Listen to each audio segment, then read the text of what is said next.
Clairement, à la place d'Olièche, je me dis, je vise entre le top 2 et le top 5, vu la saison qu'il est en train de faire. Et là, il a quasiment 800 de codes d'avance sur le 6ème. Donc en vrai, je trouve qu'il... Sachant qu'il reste que ce soir plus 2 jours, c'est presque envisageable de juste camper pour Olièche. Je sais pas s'il va jouer encore un peu. Après, sinon, on a Rogojin et Citro qui sont également top 10. Hop, petit ticket. Il y a quoi pour le top 5? En gros, maintenant, pour les Lobby Legends, ça se joue sur 3 mois. Et il y a un système de points où le premier du ladder gagne 8 points. Les personnes de 2 à 5 gagnent 7 points. Et puis, il y a tout un système de barème où, moins t'es haut classé, moins tu gagnes 2 points. Et c'est jusqu'au top 100. Si t'es top 100, t'as 1 point, etc. Et donc, sachant que c'est que 4 joueurs par serveur qui sont qualifiés, bah clairement, il faut au moins faire des top 20, quoi. Au moins faire des top 20 pendant les 3 mois. Et rentrer un top 5, en vrai, c'est huge, hein. Ah, il en a déjà parlé, ok, j'ai pas suivi cette information. Mais ça me semble logique, hein. En effet, si la 6ème place se rapproche trop de lui, à ce moment-là, légitime d'aller jouer un petit coup. Mais ça me semble clairement légitime dans sa position. Il peut juste se dire, bah non, en fait, je joue pas. Et on voit si les autres arrivent à me rattraper. En soi, il a fait le taf, hein, il a pris de l'avance. Ça me semble très compliqué que Rogojin aille rattraper 800 de cotes, pardon, en 2 jours. Sachant que quand tu joues en top ladder, tu as le risque de juste, tu descends. Parfois, tu fais une session en disant, bon, allez, je vais monter. Et juste, bah, mauvaise session, tu tombes compte des mecs chauds dans ta game ou t'as pas exactement les sorties que tu veux. Et en fait, tu fais marche arrière, quoi. C'est typiquement pour ça que Olièche ne doit pas prendre le risque de jouer, parce que quand t'es top 3 EU et que sur un top 4 tu perds de la cote, c'est très risqué de jouer.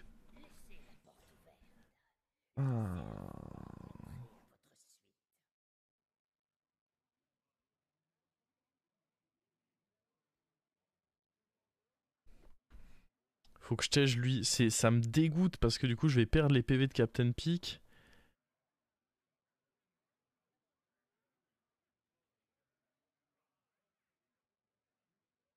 Je pense pas que je doive jouer la paire de Captain Peak.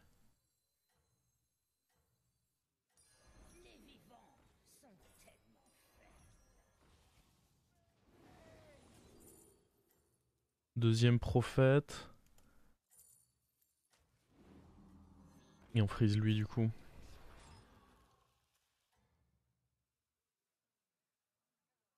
Certes, il n'y a pas de ticket dessus, mais avec 2 prophètes, il est trop fort. On refait un start double prophète, décidément. Décidément, je l'aime bien. Je dis peut-être une bêtise, mais est-ce que le nombre de qualifiés ne sera pas réévalué suite à la fermeture des serveurs chinois? Non. De toute façon, il n'y avait pas de slot pour les joueurs chinois pris en compte. Hop. Hop. Ça me semble être une bonne créature. Ça avec un ticket, j'aime bien.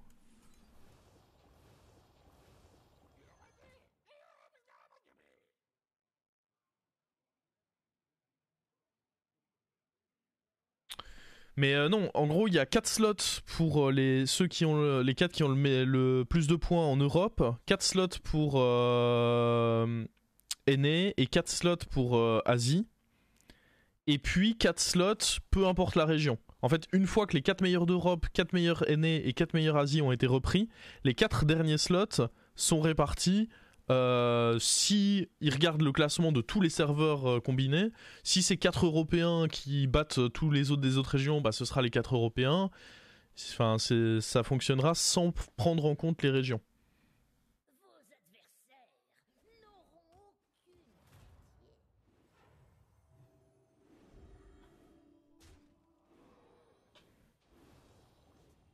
Le serveur Asie n'est pas uniquement... Mais je parle pas du...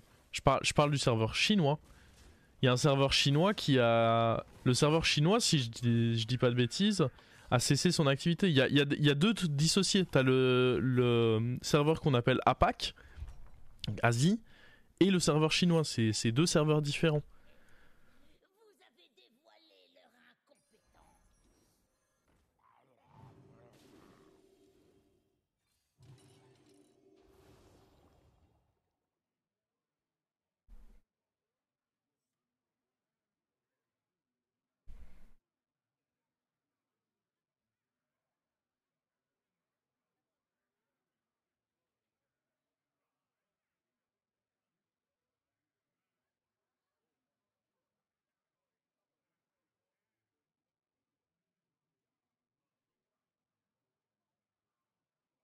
Pourquoi il a cessé?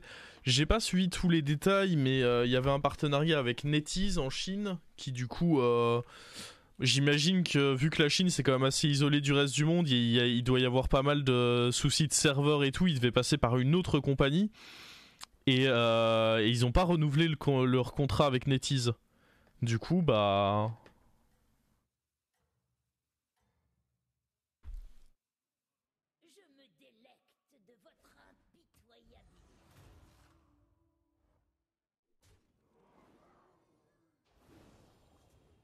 C'est pas purement politique. Si c'est le cas, je suis pas au courant.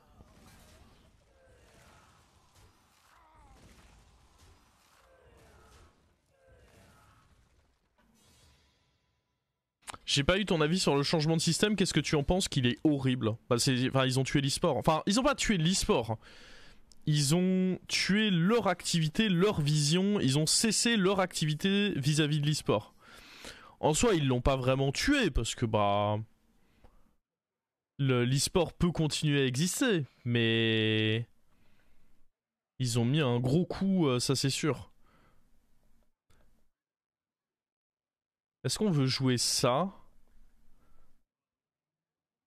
Ou ça? Je pense dans tous les cas, on va vendre E2. Après, prendre lui, ce serait pas mauvais en termes de...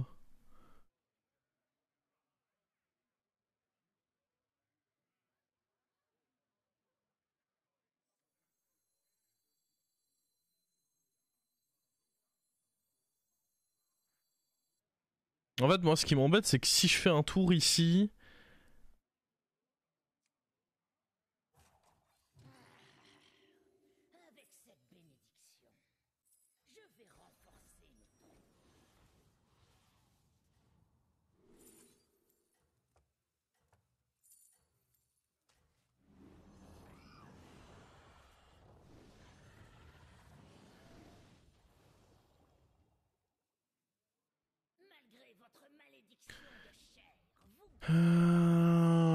Shit, il est toujours plus fort que nous. En même temps, il est sacrément fort en face. Hein.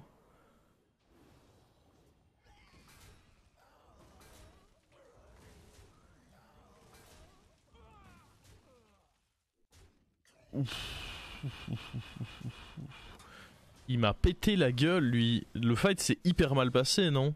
Ah, j'ai pris bien au-dessus de la moyenne.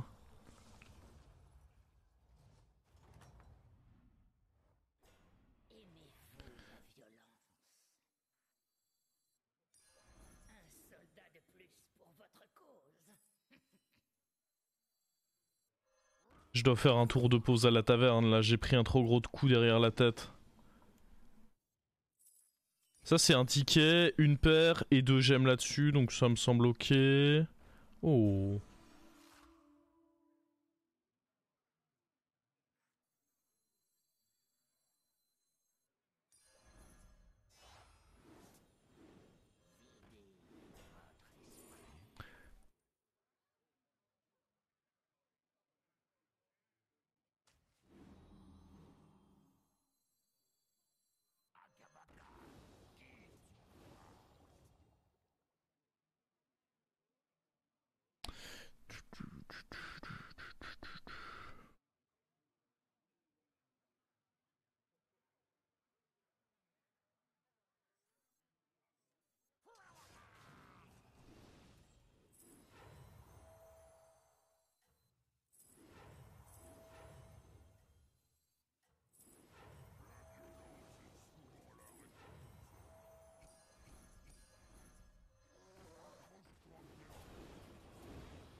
Ok. Excusez-moi, j'ai pas lu les pavés, j'étais occupé à faire un tour.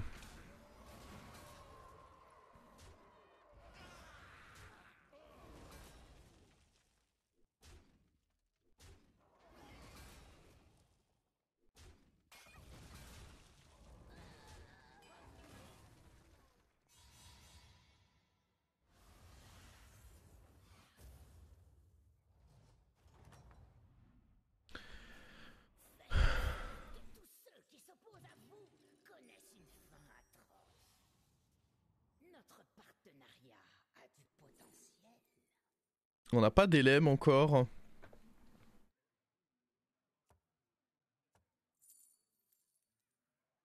Après ça donne des gemmes, mais on en trouvera des gemmes, je suis pas inquiet.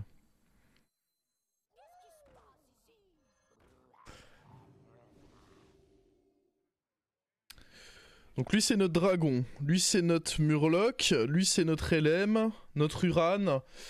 Lui peut éventuellement bouger. Si par exemple je trouve un Bran, ça peut être bien de faire bouger lui. Mais ce qui est sûr c'est que ça c'est notre flex spot, ces 4 là restent, lui reste. Et en avant, hein. Je vais me chercher de l'eau.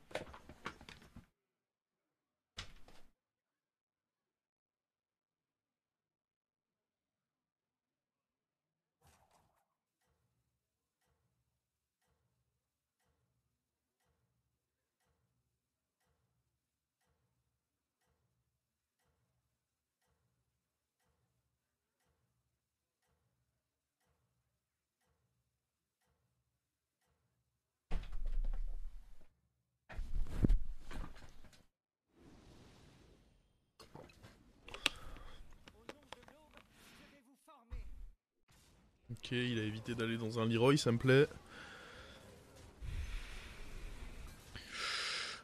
Oh, mais je connais quelqu'un qui n'a plus que 1 point de vie.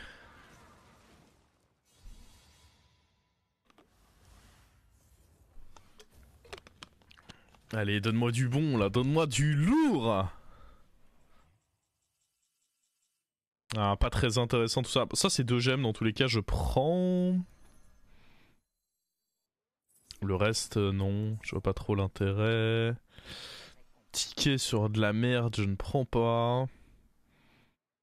Ça aurait été ok pour finir, mais bon. Il joue mort-vivant là-bas? A priori, non. Je crois pas que ce soit très intéressant de prendre ça. Après, ça à nouveau, c'est 2 gemmes, hein, donc.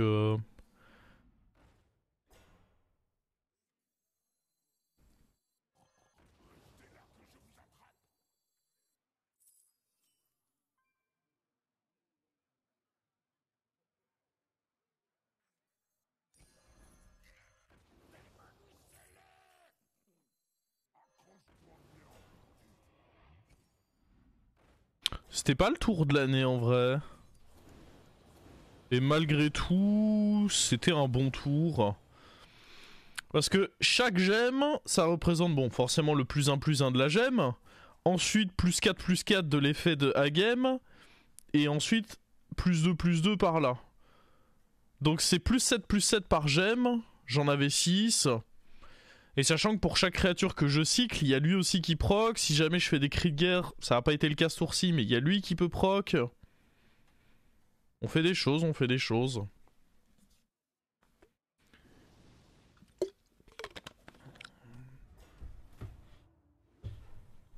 La preuve qu'on fait des choses, on est bien favorable. Hein.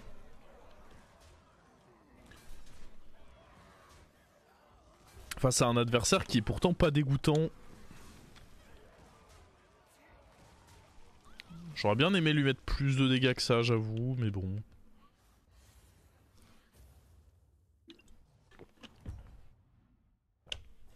Alors...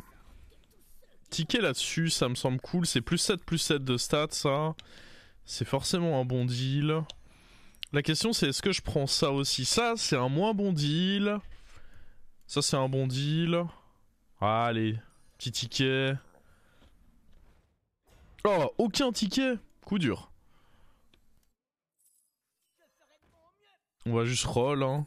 Ah, pas de Uran. Ça fait 2 coups durs, déjà. Pas de Uran, pas de cri de guerre. Oh, le coup est très dur. Ok, ça c'est très bien par contre.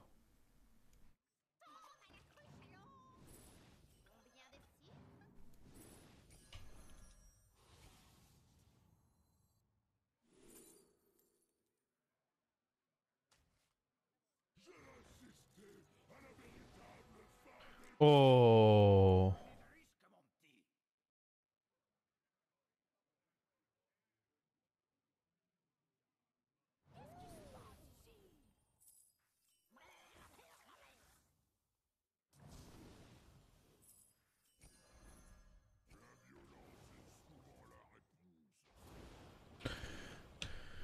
Ok.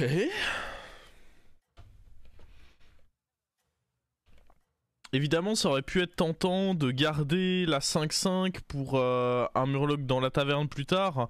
Mais lui en doré, il est quand même très très fort. Hein.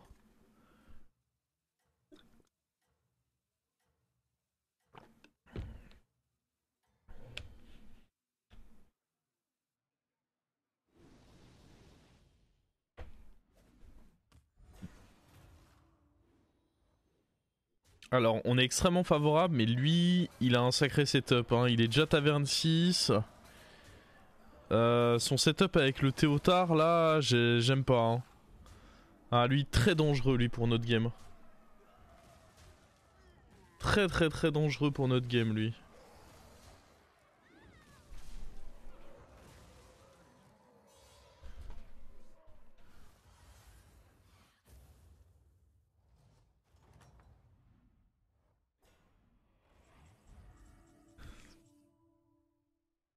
On peut tenter ça.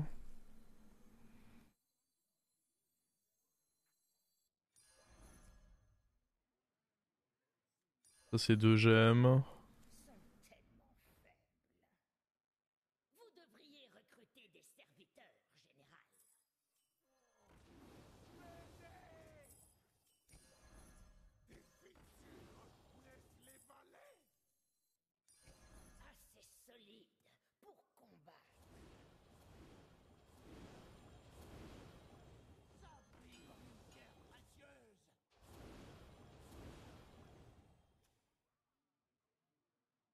Il y a Mecha quand même dans le lobby.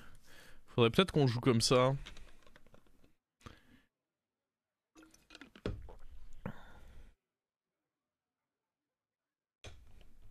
Après, il joue mort-vivant.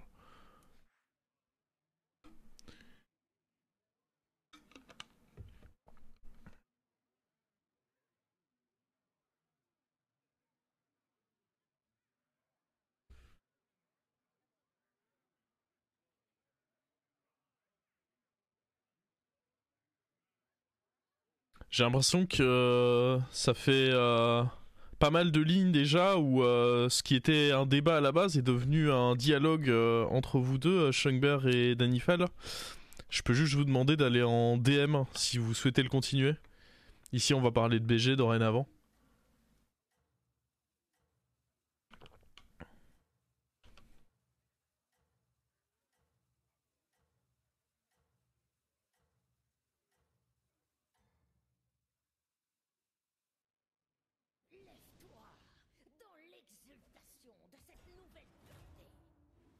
Hop, 100% létal.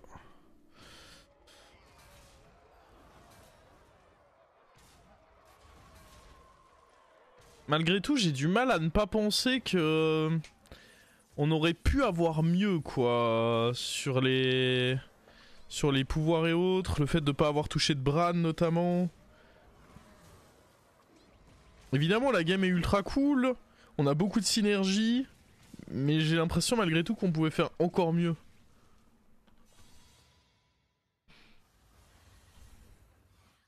Mecha, ça fait pas de la peine niveau tribu. Non, je trouve que ça va. Bah au final, la game là, à la fin j'ai tenté une transi, mais principalement j'ai joué Mecha. Hein. Oh, ça c'est très bon achat. Je pense pas qu'on prenne ça. On va transformer lui. On va prendre ça si on arrive à le... Il y a lui qui est pas horrible, mais je pense que la tentative de triple est plus pertinente. Oh Nadina, c'est incroyable. Oh Nadina, c'est littéralement les nuts.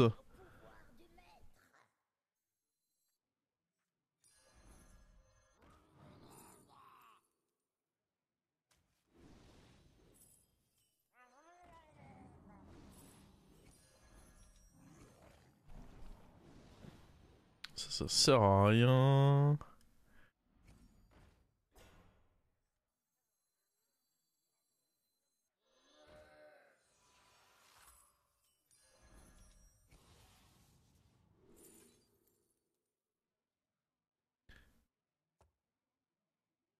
J'aurais plus la place pour un Bran.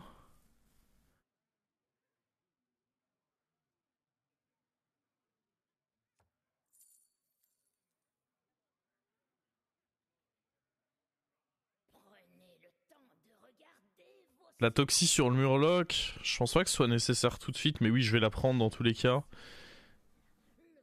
On va jouer ça. Et comme on le dit depuis un bon bout de temps maintenant, ceci va dégager.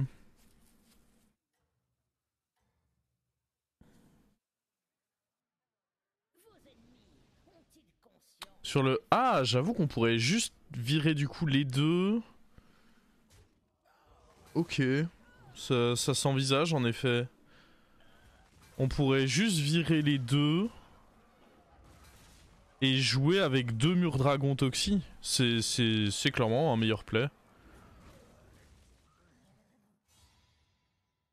On va se faire un dernier petit tour et puis ouais, ça me va clairement de faire ça. Ah après attendez, si on est contre lui, j'ai préféré avoir des stats, non? Oh fuck, pas lui. Et il a défoncé un adversaire qui était normalement fort. Je l'ai pas joué de la game.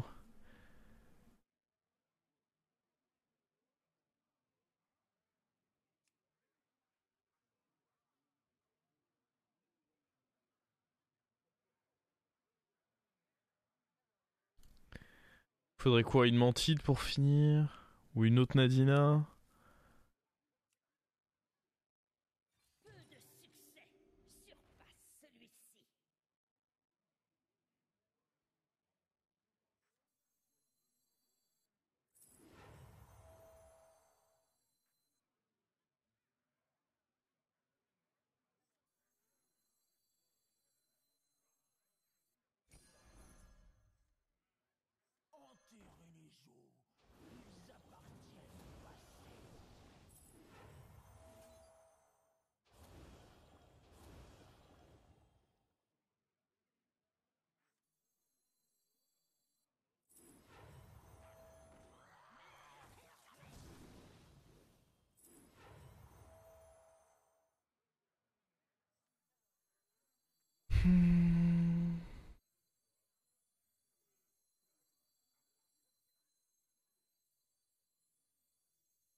Euh...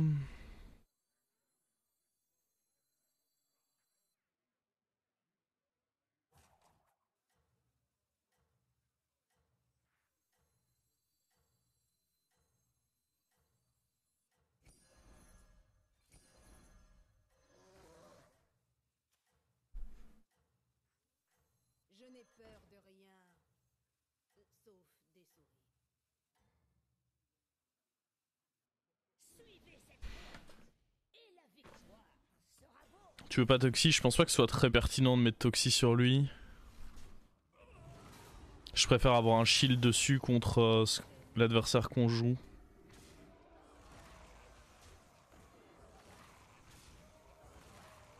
Bon, pour l'instant, on distribue bien les reborn. Ah, il a eu quasiment aucun reborn. Si, ça c'est une bonne... Ça c'était une bonne game, ça. Ça... Good game, ça.